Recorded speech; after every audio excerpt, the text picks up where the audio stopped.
Hello বন্ধুরা, কেমন আছেন সবাই? আশা করি সবাই ভালো আছেন। আপনারা সবাই জেনে খুশি হবেন যে আমি পাখির একটা কলোনি করেছি। তো সেই কলোনিতে আমার মাছের একটা হাউস দরকার, মানে ঝর্ণা করব, সেখানে মাছ রাখবো। যেহেতু আমার অ্যাভেলেবেল রঙিন মাছ আছে, সেগুলোকে রাখবো।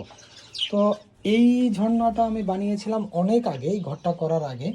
তো এখন যখন ঘর করেছি, তো ঘরের মেঝেটা অনেক উঁচু হয়ে গেছে এবং এই ঝর্ণাটা নিচে পড়ে গেছে।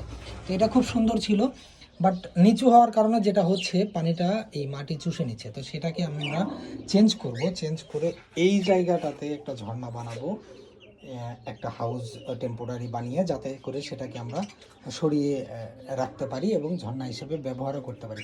তো সেটাই বানাবো, সেটা আপনাদেরকে ধাপে ধাপে দেখাবো। তো আজকে আপাতত জানিয়ে রাখলাম শুধু। দেখা হবে পরবর্তী ভিডিওতে। আমার সাথেই থাকবেন এবং আমার চ্যানেলকে সাবস্ক্রাইব করে আমার ভিডিও শেয়ার করে আমাকে উৎসাহিত করবেন।